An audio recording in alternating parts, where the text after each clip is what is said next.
Welcome, everybody. We have about 2 more minutes to go before the top of the hour depending on where you're located.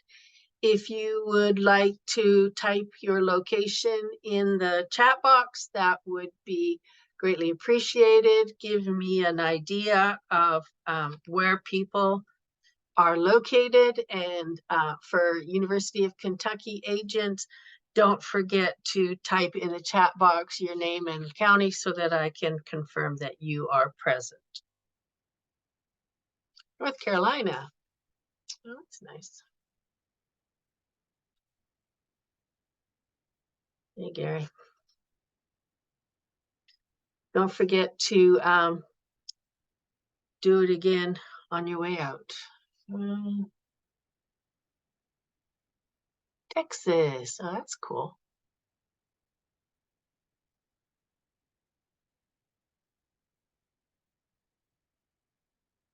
Ventura County, Kentucky. Creighton County, Kentucky. Lots of Kentucky people. That's good. Oh, it's 3 o'clock, so time to get started. I was expecting a few more people from the University of Kentucky, but they do not appear. Oh, there. David, don't forget to type in the chat box to say you're here, so I know that you're here. Any of the other agents that I've missed, please type in the chat box so I can confirm that you are here.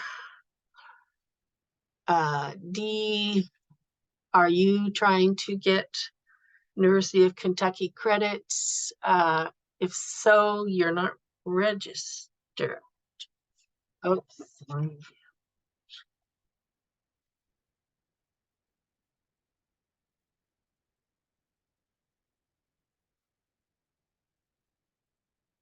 Okay. Time to get started.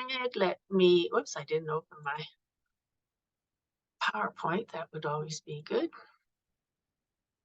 Do I have the right one? Oh, come on, come on, come on. So welcome, everybody. My name is Dr. Jacquie Jacob, and I am the poultry extension specialist, or one of 2, at the University of Kentucky. And as part of my job, I am supposed to organize these monthly meetings, which hopefully I'm doing a reasonably good job at. We do hold them every month, usually the first Tuesday of the month, although some have been on other days because of availability.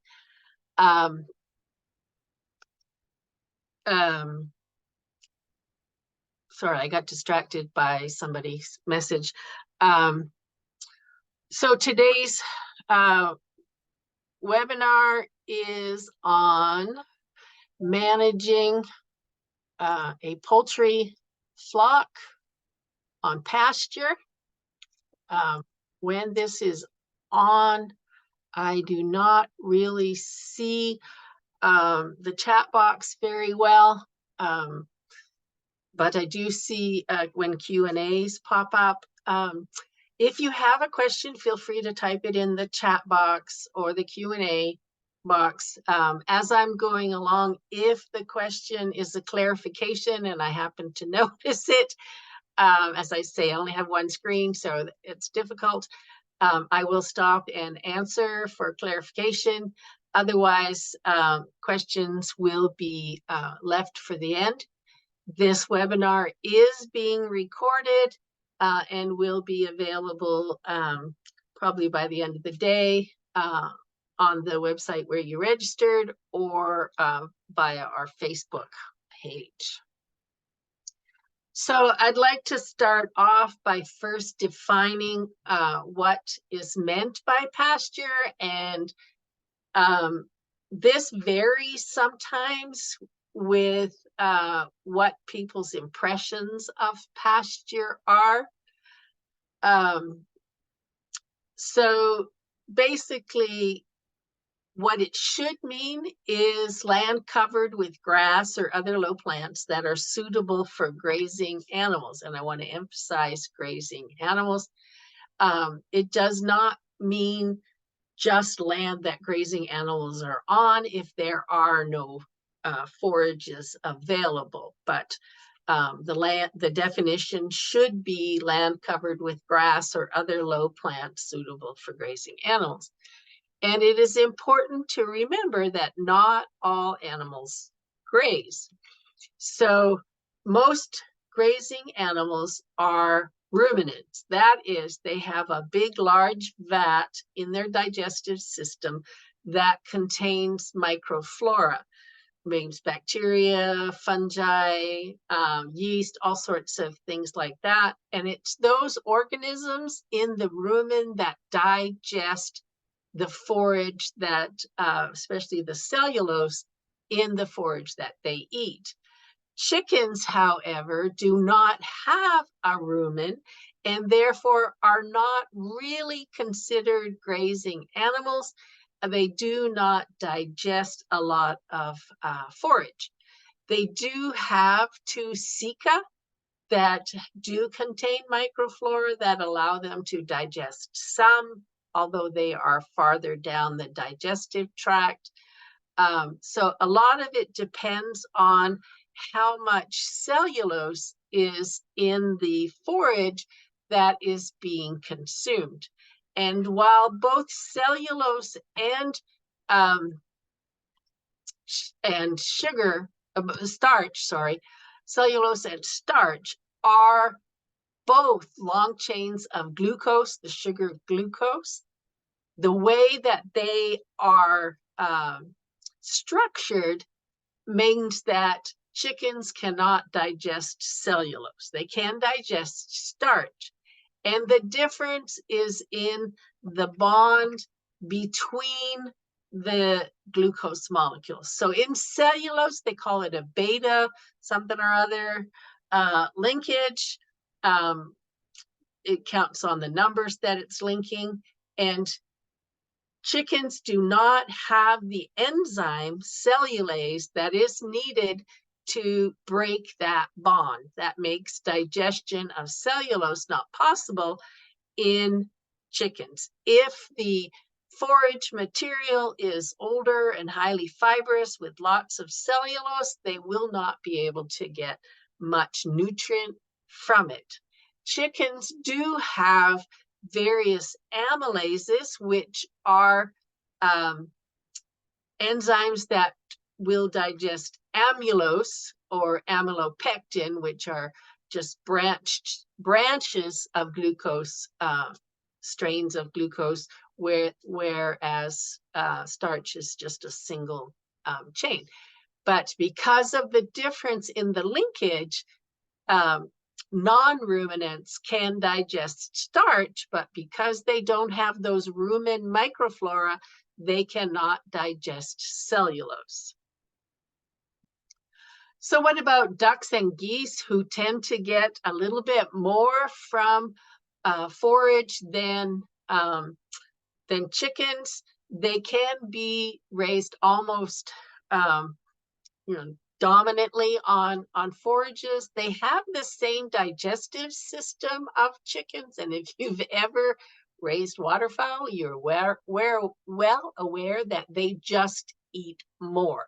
So they will consume a lot of forage. It will go through a lot more than chickens will, but the foliage still needs to be freshly grown. It can't be really old forage with lots and lots of cellulose. They're going to still have the same problems as chickens in trying to break down the cells of the plant material. So why would you want to raise chickens on pasture if they don't get that much from it? So for many, the reason is regenerative agriculture. They focus on soil health.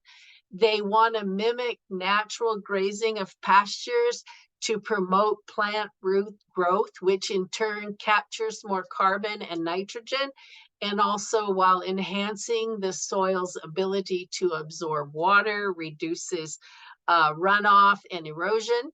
It enriches the soil and promotes growth throughout the biome. So all the different microorganisms, as well as the other living organisms like earthworms and insects, it brings them to the area, and they tend to prey on a lot of pests, so the crops get better growth. So that is one of the main reasons that people are looking at regenerative agriculture on their farms. Of course, the fact that the consumers believe that pasture, poultry, and eggs are better for them, whether they are or not, gives you that niche market potential, which is another reason, of course, to grow it. And as I said, they could reduce some feed costs. I've heard anywhere from 3% to 20%. It depends on so many things. It depends on the pasture crop and how it's managed. Those are the main things. It also depends on the environment. It depends on the type of bird, type of poultry, the stage of production, which is a reflection of age. I mean, there are so many different things. Young birds can't use it as much as older birds, for example. And so the reduction in feed costs can be questionable depending on the type of crop and the type of birds. And there are many different forage crops, and I just wanted to give you a variety of them and show you that different people have different ideas of what pasture means. So I don't know that that bottom right would include pastures, but some people would. I've seen poultry raised on that kind of pasture. Okay, so chickens on pasture, keeping it short is better. So you can see here that the grass has gotten really long. The chickens are basically just pushing it down. They're not really eating much of it because it's so fibrous.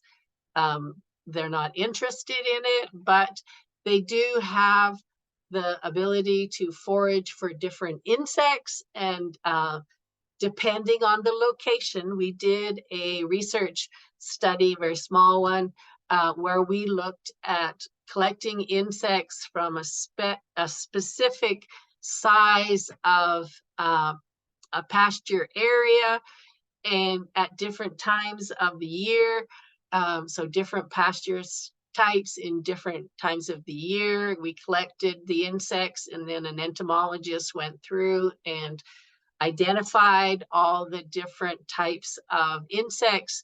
And the main thing we discovered was, one, there wasn't a lot of insects. Two, the species type varied with the crop in the pasture.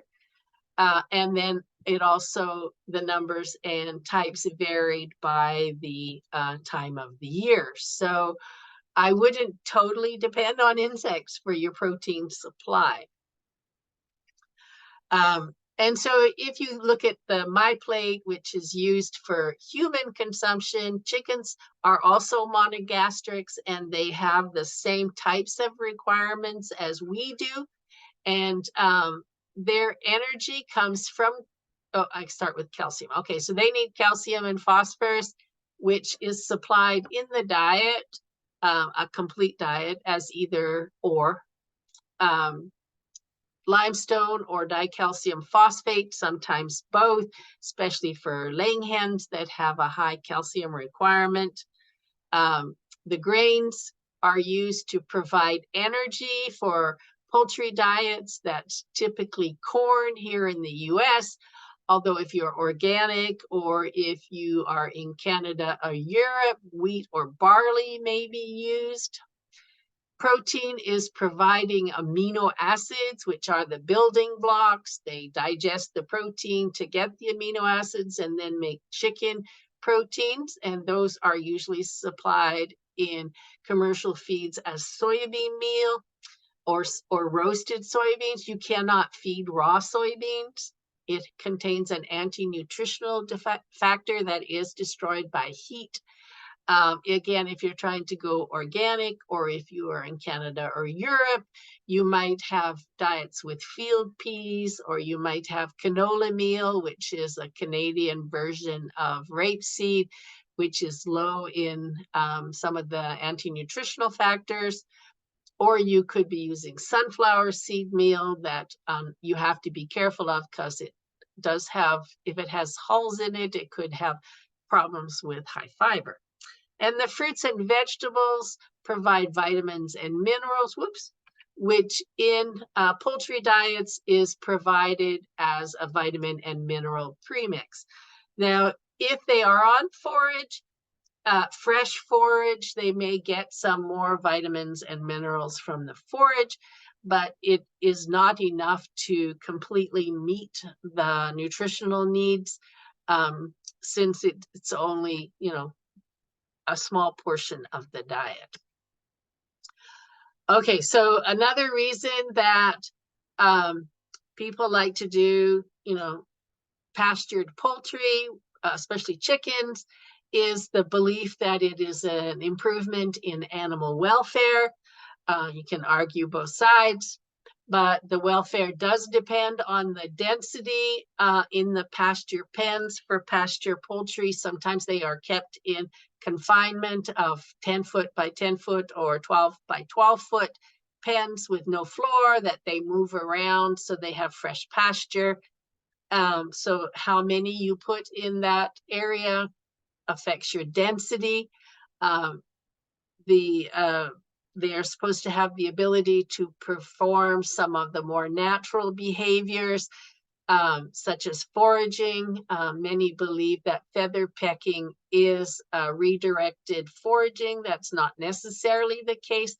Feather pecking is a problem in all types of management practices. So you do see feather pecking in free range and pasture raised poultry. And disease exposure is still a problem, since you can get interaction with wildlife. And with the current problem of avian influenza that has hit the US and other parts of the world, do not place pasture poultry pens on pastures that have had waterfowl on them. Waterfowl are believed to be the carriers of the high path avian influenza that is resulting in the death of like 68 million birds. So when you start to, wonder about the health of pastured poultry compared to confined production, they definitely get fresh air, which means less ammonia. So in that regard, yes, their respiratory system is better off, but they have more exposure to possible predation from land or aerial predators. They have more exposure to varying weather conditions, and this can be hot or cold, so you can get heat or cold stress. This can be rain, it can be wind. The effects will vary by the type of bird, the age of the birds, and of course there's always seasonal effects. And of course it will also depend on the housing system that's used. They also have more exposure to wild birds, which means more exposure to disease. The bacteria and viruses that carry diseases are often spread in the manure of wild birds, and so any contamination of your area can bring the disease to your birds. Merrick's disease is also known as the range disease, and so with more people going to pasture poultry, there has been a resurgence of Merrick's disease in pasture and free range poultry flocks, although there is a vaccine available, but it has to be done at the hatchery. And external parasites can be carried by wild birds as well. So mites, lice can be carried by wild birds and transmitted. And that includes bed bugs. Bed bugs are becoming another problem. And it also gives them more exposure to internal parasites. A lot of that depends on what's in the soil.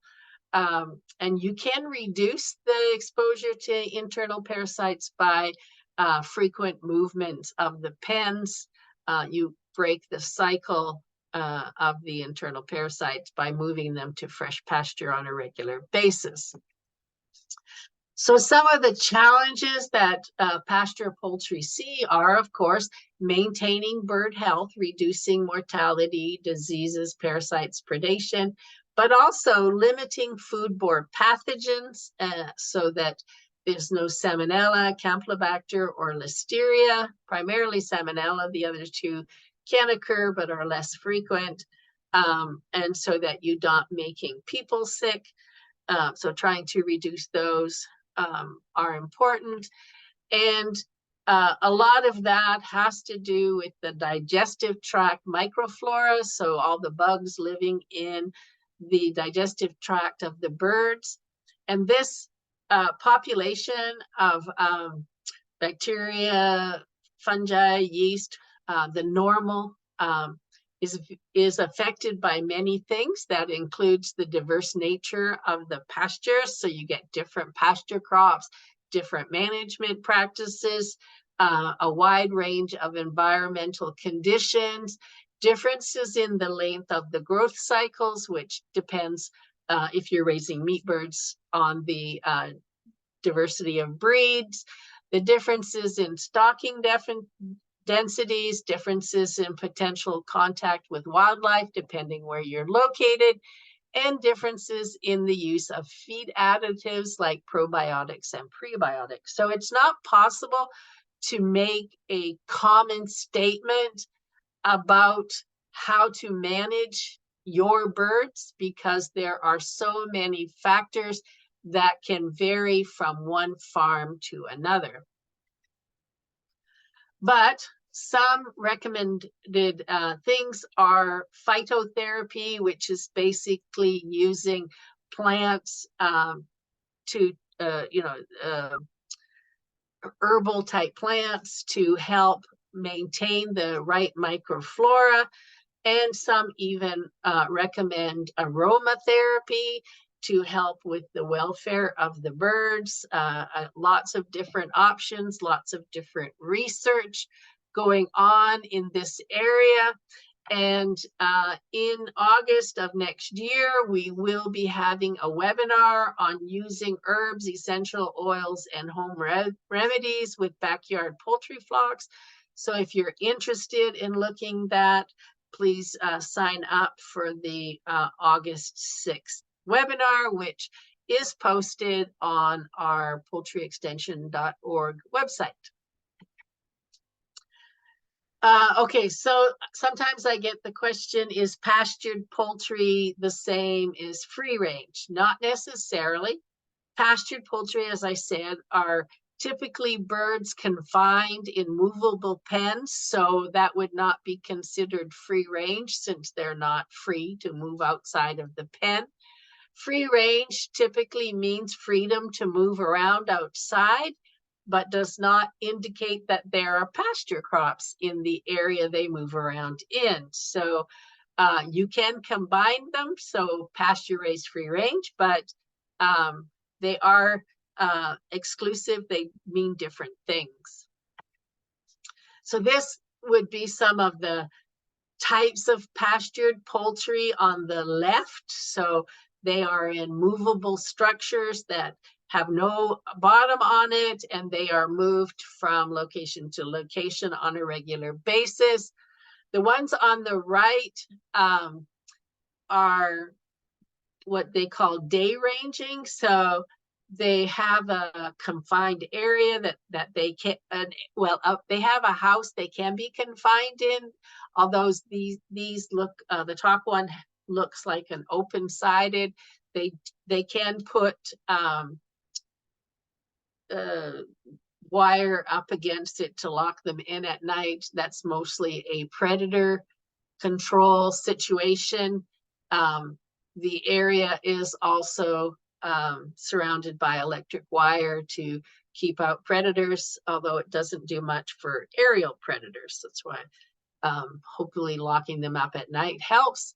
And then the one below, they did try the pasture poultry pens, but found that one, it was too hot, and they weren't having a good movement of the pen, so they just propped them up and the birds can run around in a confined area. And you can see how they have finished off all the pasture in that area. The one in the bottom is a permanent area, so they would have to wait for it to recover before putting more on, and it is seasonal production, so they would just wait, you know, hopefully it would recover by the next season. The one in the top right, they would relocate all of the equipment and housing to a different part of the farm for the next flock to try and rotate pastures and control some of the disease situations that could occur. And there are lots of different housing designs out there. These pens are very strong, but they're not easy to move. They do have a top opening that they wire down. I don't like that they use chicken wire because most predators can break through chicken wire. Hardware wire is much better. There's not a lot of protection from rain, and the feed can get wet. There's no protection from wind. And if you look at the birds in this closest one, they are all huddled together because they're cold, and they are not moving them enough because there is an obvious buildup of manure in the areas where they have huddled together. In the back half, you can see they move around a little bit more there when they're not huddling, and you get more or less fecal material. So it has potential, but it has some serious problems. This is a design where the feed and water are kept under cover, so gets more protection from the weather, and especially the feed.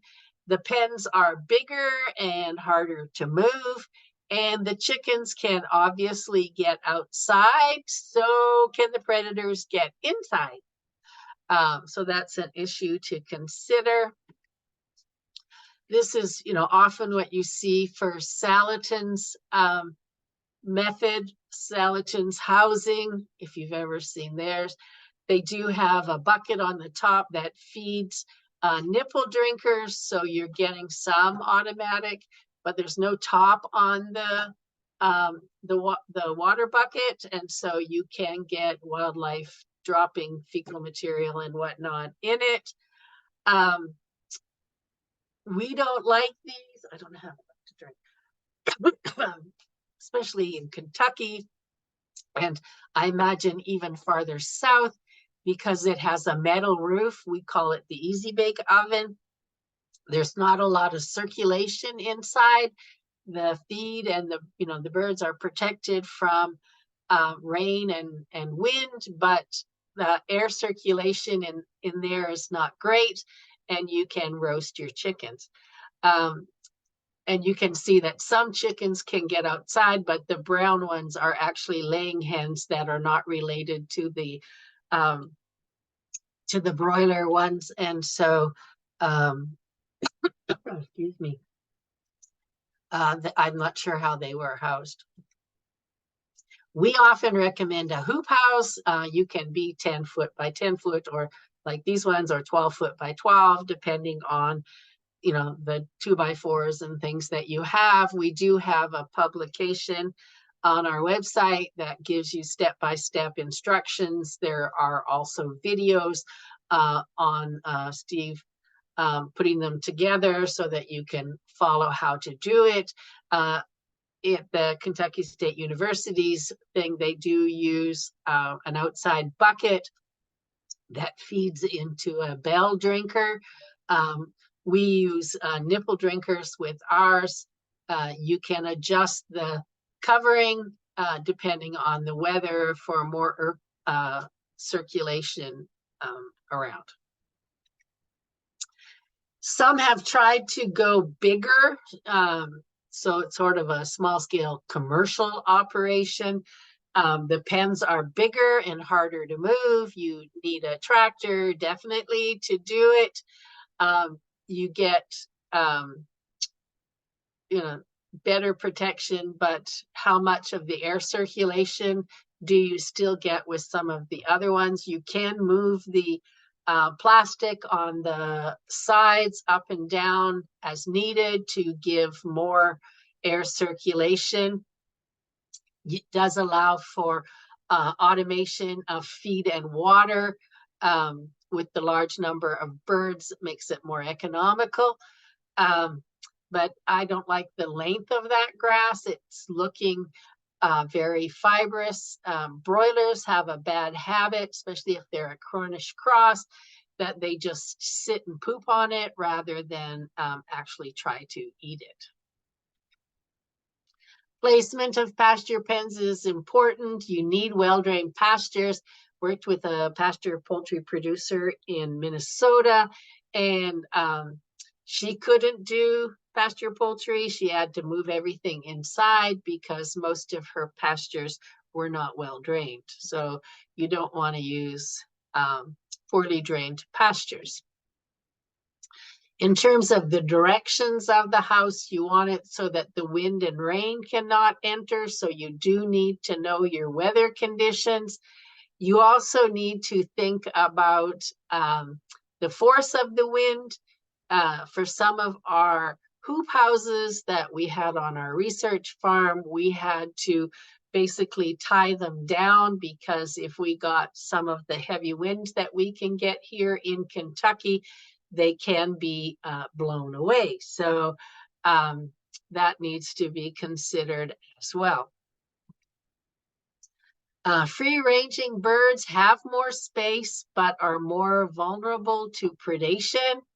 And most of these birds are coming out to greet the photographer rather than on a normal basis. You can see that the areas where they have tended to hang out and they have, removed the vegetation from. So some of the free range options that I've seen are, a permanent structure, like these ones, although the one in the bottom right is a little bit easier to move. But you can see the problem in the top right with the permanent structures where they pretty much eat up all the pasture forage in the area. And by having the feeders outside, you are attracting wild birds, and you really want to be careful of the waterfowl. Another one that I've seen where you can have these structures and then move that structure to a different location between flocks. Again, you're having all that area underneath is collecting manure, which can propagate some of the diseases of poultry. You're not breaking the life cycle of some of the organisms when they have access to their fecal material. Some movable structures tend to alleviate, as I said, that manure breakup. These are all laying hens that are moved around. And this one used a bus, and they have a ramp for the birds to get in there with nest box and feeders inside, and the feed can be loaded into a bulk feeder via a hole in the roof. Of course, that means you still have to climb up to the roof to do it. Again, this shows you the problems with trying to expand flock size with a permanent structure. You can see the one on the left, there's like totally denuded for quite some area. The one on the right is going to end up that way eventually. So having ways of getting them to go to only a portion of the pasture and rotating that helps. And so I know one producer who puts out old equipment and lets, forage grow around it. They move it quite a ways from the barn. The chickens these are laying hens he uses it for, like that area. It brings them farther from the barn. They have an area to hide if aerial predators pass over. And so they tend to stay in that area of the pasture. And then when he thinks they've been there too long, he moves them to another portion of his pasture and rotates them around so that they're not going to end up totally denuding the area. In terms of chickens, trying to pick your breed or varieties, all the different types of chickens that we have today came into production from genetic selection from the red jungle fowl, which still exists in Southeast Asia. At maturity, they weigh about 2 pounds, and the hen who produces eggs seasonally produces 10 to 12 eggs per year. And through genetic selection, we have a meat chicken called a broiler that can be 4 to 8 pounds in 6 to 8 weeks. A layer, which can do brown or white eggs with over 240 eggs in a year round.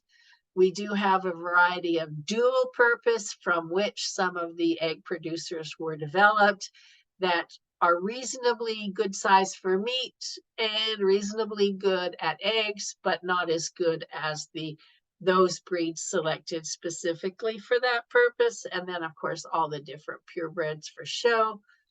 And so if you're looking at meat type birds, some like to go for the Cornish cross, which I talked about, but others like to go for the slower growing ones. So there's a variety of different kinds of rangers out there: red rangers, freedom rangers, rainbow rangers. Different breeders have different crosses that they use for the slower growing. So you need to accommodate for the longer growing cycle. They tend to be, relatively large size compared to some of the dual purpose breeds. And they tend to be relatively good at foraging. This one is on, grass that's kept nice and short, so that's helpful. And then Europe has started developing a lot of slower growing varieties, which breeders are now starting to bring over to the United States as pasture slower growing varieties are becoming popular. And so you see some Hubbard varieties and some of the other breed company specific slower growing types of birds. The dual purpose can be used for meat or eggs. I know someone who keeps, different color birds for egg production. He keeps a flock for 3 years, and each year has a different color, and they all run together, which, is not a good biosecurity system, but the 3 different breeds run together, and he knows which color has met its 3 years and needs to be removed and replaced with new birds. So that's one of the advantages. The other advantage is that when you kill, when that flock is ready to go, you have a reasonably sized bird, whereas the egg laying strains have next to no meat on them at all. In terms of pasture selection, it is really difficult to say that any one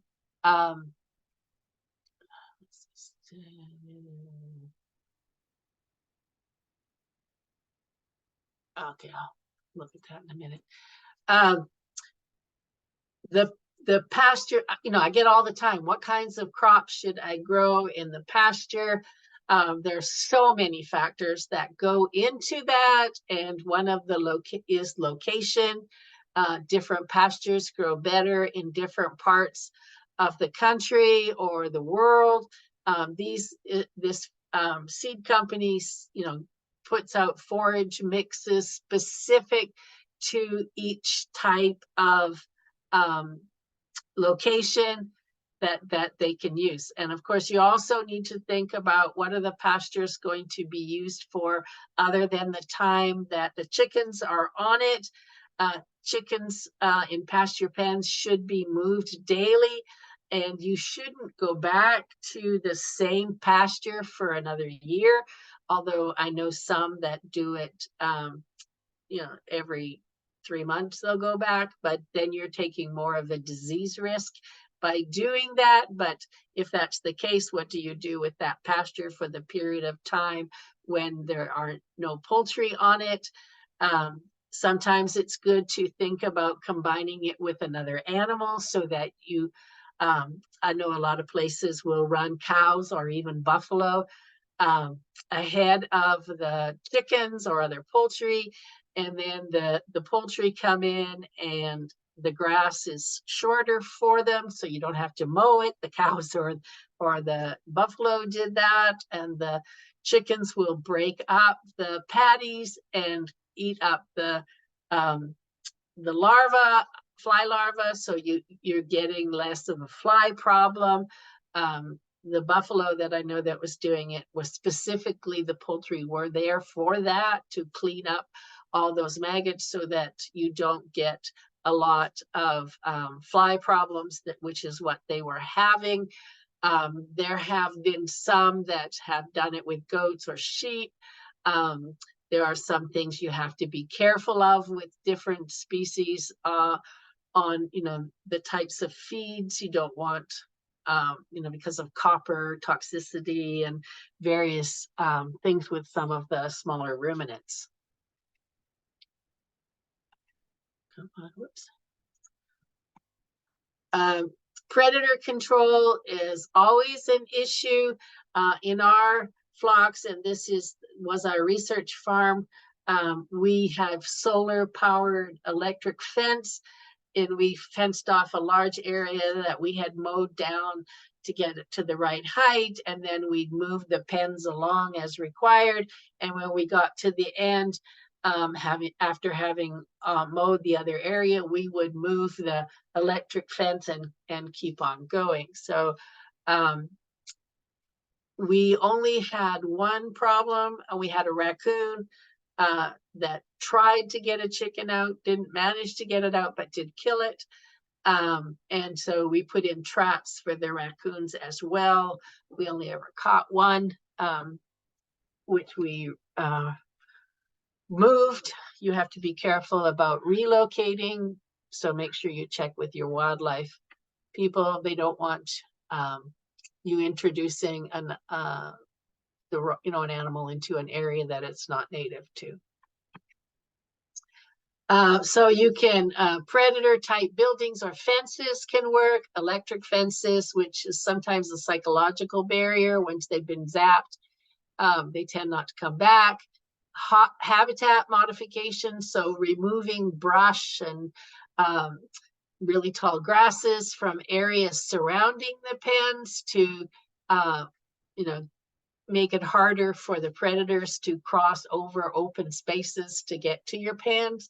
Some have tried lights and noise, like radios or other techniques, to try and frighten the predators, but predators get acclimatized to the tactics and then learn to ignore them. So if you try that, you have to modify it a lot. Management is important, such as housing the birds at night. Guard animals can work. Llamas, dogs, and donkeys have all been used for guard dogs. And then trapping, as I said, having live traps can happen. Raccoons are one of the main predator problems of poultry. And as also indicated, chicken wire does not keep out predators. So you need something a little harder than that. Placement timing on the pasture depends on the age and the weather. I know one producer who puts his birds out there when they're really young. that of course depends on, nice and warm, and whether or not you have electricity to put out heat lamps if required. And this was one of our research farms. We put them out at about, those don't look more than 2 weeks old, but some places, sometimes of year, you can't put them out till they're 3 or 4 weeks old. So if you're not putting them out, you typically have to brood them inside. And so sometimes when it says pasture raised chickens, you wonder how long did they have to keep them inside before they moved them onto pasture, especially if they're Cornish crosses, which don't feather out overly fast. And so, if you're raising it for 6 to 8 weeks and you keep it inside for 4 weeks, is that really pastured poultry? Avoid overcrowding with our hoop houses. Depending on your final market weight, you can get about 50 broilers, 20 laying hens, though you have to remember to add the nest boxes and roosts. Laying hens need roosts. And you can lift the roosts up and hook it to the ceiling when it's time to move the hens. And you can see we don't use chicken wire. We use a much stronger wire. And you can put about 10 turkeys in, depending on the breed and the final market weight of the birds. You need clean, fresh water always. It's got to be there all the time. So make sure you have appropriate waters and that you adjust the height depending on the type of water that you have. So as the birds grow, you have to raise the height of the waters. And you can see here, I had to get after our staff because the both the waters and the feeders were too low. With having low feeders, you end up with spilt feed. And then having the waters low, it's very, because we had nipple drinkers underneath, it's very hard for the chickens to get under to drink the water. You can also see with the Cornish cross chickens that we had that they tend to just flatten the foliage rather than just eat it. And we noticed that when we moved the pens, the area that had heritage chickens on tended to pretty much eat all the foliage and just leave the stems, whereas the empty spaces left behind by the broiler, the Cornish cross chickens, was just basically flattened foliage with poop on it. So with the feeders, they come in different shapes and sizes, again, adjusting for age, but it's extremely important that the feed not get wet. If it does get wet, you could get mold growth, and molds produce mycotoxins. So even if you take out, just the moldy parts, the mycotoxins remain. So make sure that, you're adjusting them on a regular basis, that you are checking to make sure that the feed is, not getting moldy, that's not getting old and smelly. So constantly checking your feeders. With the pasture crop management, as I said, you want the right crop height. Newly growing material is better for the birds rather than the old mature pastures. And you can see in the one on the right, the grass is definitely too high. Move the pens as required. It's usually based on fecal accumulation. So depends on the density of the birds, the age of the birds. Smaller birds don't need to be moved as often. Some of the older birds might have to move twice a day. It's also based on forage use. So if you have some of the heritage type that tend to eat more forage, if they finish it up, you're going to have to move it faster than you would for a broiler who doesn't like to eat forage. Make sure that you have the right feed for the right type and age of the poultry. Chick starter doesn't have enough calcium for layers. Layer diets have too much calcium for chicks and whatnot. I get a lot of questions about scratch grains because they're cheaper. You're simply feeding energy, and that dilutes the nutrients in a complete feed. So I do not recommend scratch grains, especially for pasture poultry, but in the winter, some of the housed ones, you might need it. But go back to the parts of the diet. When feeding scratch grains, you're overloading the system with energy. The chickens eat to meet their energy requirements, so they're going to eat less of the total diet, and therefore they're not going to get enough vitamins and minerals, not enough amino acids. And so you start seeing deficiencies with slower growth, egg production problems, leg problems with some birds. Feather pecking gets really bad as protein deficiencies occur, and death can happen if it's really bad. So watch your scratch grains use. So species and breed selection should be optimal for your environmental conditions and market. Crop selection and management, with fresh growth being best for poultry, including crop rotation for disease control and preventing nutrient buildup on land. Nutritional management, right feed for the species, production type and status, and the age of the birds, and daily oversight of feed, water, manure buildup, crop growth. All of those things are important when managing poultry on pasture. In terms of resources, if you go to the ATRA website, they have a whole pile of publications specific for pasture poultry. They also look at organic poultry, although their blackhead one is a little outdated. Some of the, there is no blackhead medication available anymore, got taken off the market. They also look at, the grazing and rotation of grazing and nutrient cycling on pastures, and how to make sure that your soil health is being improved with your pasture poultry production. We also have the electronic version of the National Cooperative Extension Service, specific for small and backyard flocks, which is what puts on these webinars. We have a website, poultryextension.org. We have a Facebook page, which is Poultry Extension. We have webinars with upcoming and recording of past webinars, so you can see all of our upcoming webinars for 2024. As I said, they're usually the first Tuesday of the month. In February, we will be repeating the same presentation, one in English and one in Spanish, which is just Poultry 101. The presenter for both is the same. He happens to be Spanish speaking, and so he'll do it first in English and then Spanish on the Thursday. It also has articles, it has a blog, it has Ask Extension.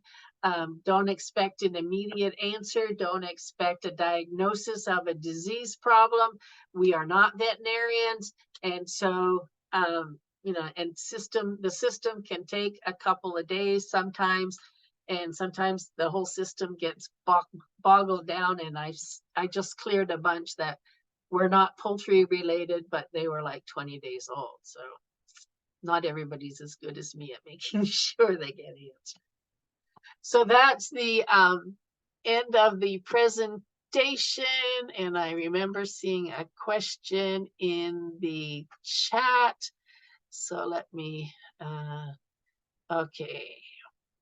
I see that in any case, we need to have an equilibrium between rearing environment and animal welfare. That means to reach a space that can protect them and give to them what they need to grow efficiently with less affection. I think you're less affected by diseases and climate conditions. Correct.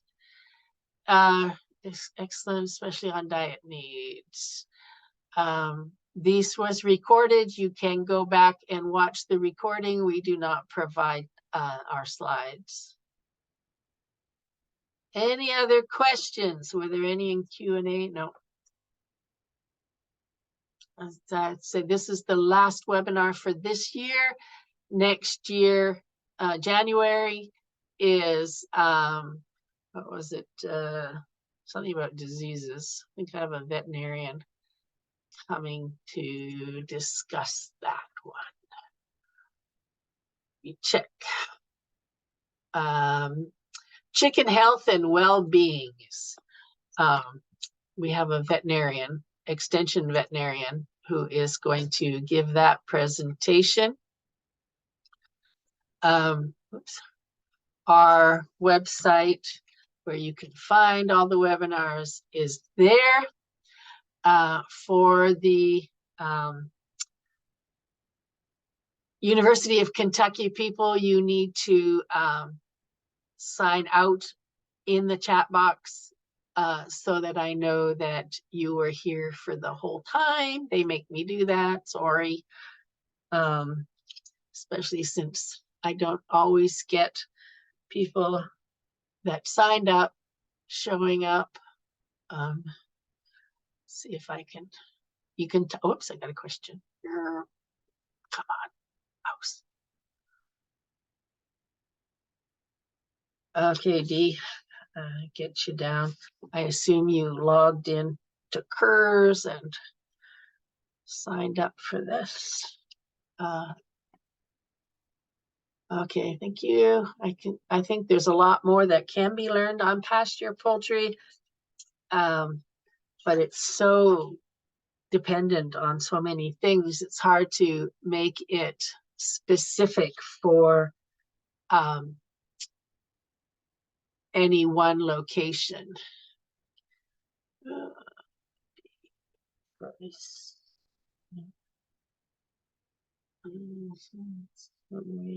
think that's not. My cat has come to check you guys out. And there.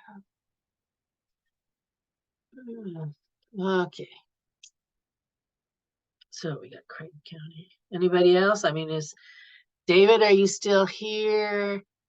From Jackson County. I see Suzanne is there.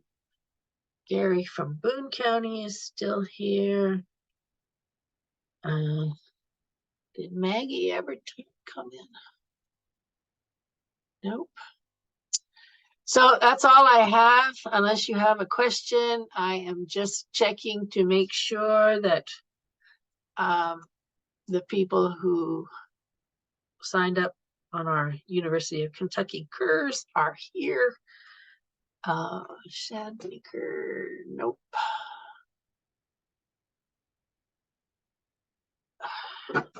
Jessica Barnes, nope. Oops.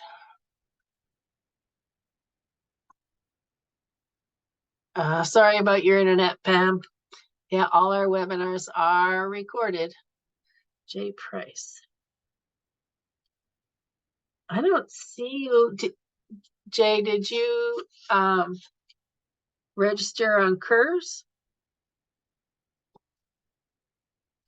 Can't put in your attendance if you're not on CURS. QCat, it's a he. His name is Miko.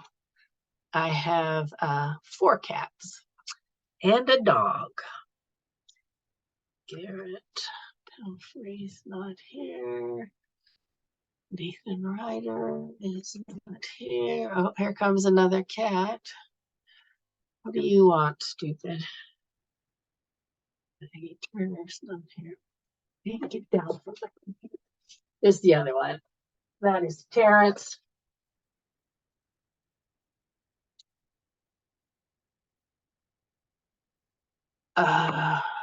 CIAP. I don't know what that is or how to give you credit, but I'll see what I can do.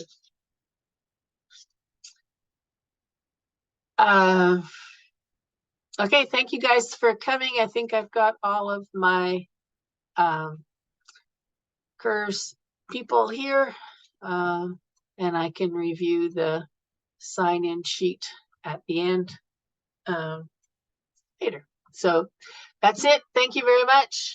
Hope to see you next time.